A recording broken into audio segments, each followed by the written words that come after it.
I once again welcome you students to your economics class. So we'll continue with the chapter Rural Development. Last class we were dealing with the topic diversification in the rural sector, and we had already dealt with diversification of crop production. So how come diversification of agricultural activities can be helpful in promoting rural development? So in the last class we had discussed that we should move from subsistence to commercial farming, from monocropping to multiple cropping, crop rotation, modern techniques of agriculture, and thereby help the farmers to improve or increase his agricultural output and ensure income stability. Income stability and uplifting the economic condition of the farmer is directly associated with the process of rural development. Now the next topic related to diversification of agriculture is diversification of productive activity. It is generally believed that agriculture is the main source of livelihood in the rural areas, and 70% of the population derives their income or livelihood earnings from agriculture and agriculture related activities. But there is a group of agrarian people who are not having agricultural lands for themselves, like sharecroppers, marginal farmers, peasants, tenants, etc., etc. It is equally important to provide them income security and income supplement. And this is possible through the development of non-farm activities. Now it is important that we explore the other areas apart from agriculture which can supplement the income of those residing in the rural area, and they can make their livelihood from activities not directly but indirectly related to agriculture, or the allied agricultural activities, or the non-farm activities. Now there are many non-farm activities or production activities apart from agriculture, like animal husbandry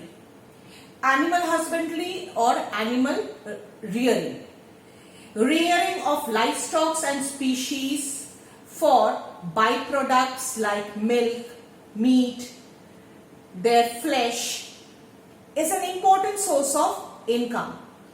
We can include dairy farming, poultry farming, and all these activities can encourage the people in the rural areas to supplement their income generating capacity. And they can be started with a small piece of land and limited resources. Next, fisheries. Ponds, river bodies can be used for encouraging pisciculture or aquaculture in terms of fisheries. This is another important source of income that can be encouraged in the rural areas. Horticulture. Horticulture refers to the growing of fruits, vegetables, flowers and other cash crops. The basic idea behind horticulture is to export these crops as well as to sell it at higher prices. Generally these crops, like not crops but fruits, vegetables, jute, cotton, and then we have spices, tea, coffee, all these products fetch higher prices than the normal fruit grains, and they can help in improving the economic condition of those engaged in the cultivation of these products. And we need to diversify from traditional practices to taking up the modern agricultural practices and encourage and promote horticulture, growing of fruits, vegetables and other cash crops. Then comes cottage and household industry. It is very important to promote small scale cottage and micro industries in the rural sector. It would not only help us to combat the problem of seasonal unemployment, but the main advantage of these small scale and cottage industries is that it can be started with limited skill, limited resource, and it can be started with the help of the family members themselves. So no skilled labor is required. So it can not only help the family to gain employment, but also provide them income security. Then comes information technology. It is very important in modern times to stay connected. So digitalization, making it easy to spread information.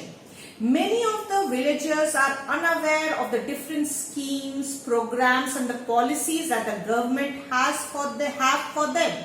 In order to encourage them to take benefits of different programs and projects, the government provides them loan at subsidized rate. The government shares a major portion of the cost of production. The government gives them subsidy, benefits like MSP.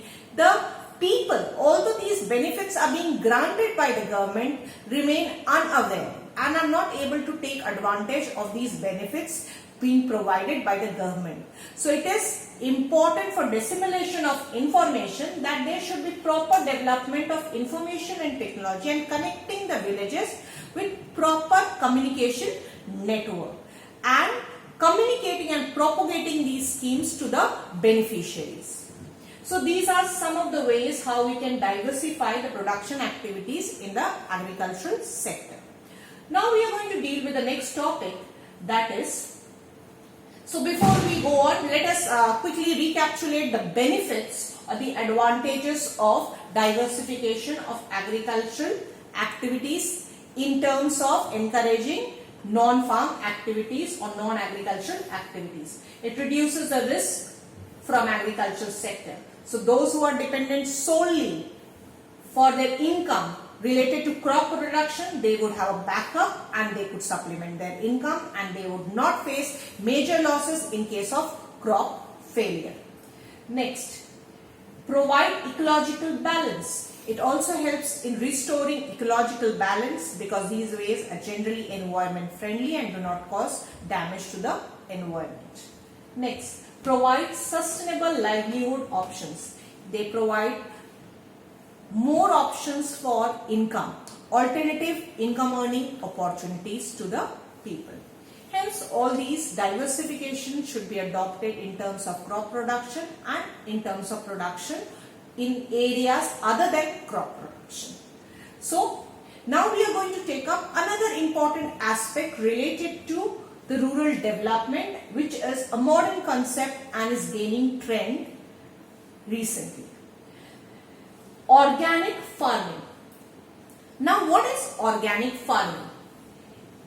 Organic farming refers to encouraging cultivation of crops by eco-friendly methods, encouraging natural ways of producing crops using natural substances like biocompost, biofertilizers, organic pesticides, organic seeds is known as organic farming. Organic farming is a system of farming which enhances and restores ecological balance. That means environmental friendly ways of producing food grains and crops.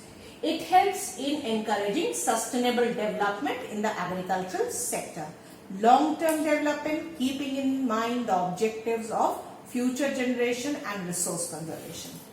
Then, how can it be encouraged? By encouraging the use of organic manures, biofertilizers and organic pesticides. Now, we'll come to the advantages or the benefits of organic farming.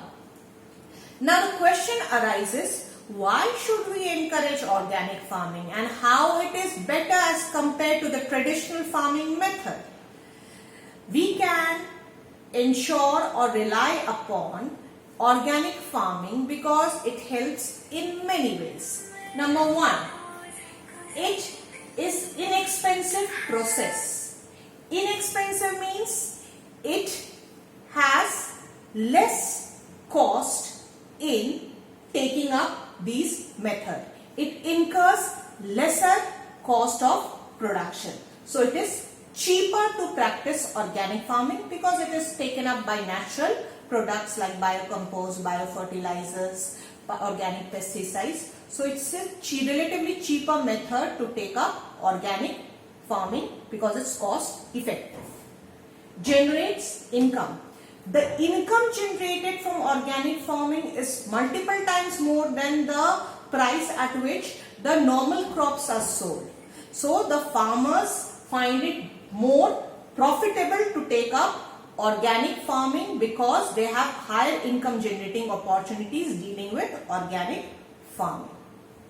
So in today's class we dealt with the production activities in the non-farm areas, and we also dealt with the concept of organic farming. So I expect you to go through these topics and systematically prepare a detailed note in an organized format, answering 3 marks, 4 marks and 6 marks question. And supplementary notes would be provided to you. Thank you, and please do take care of yourself.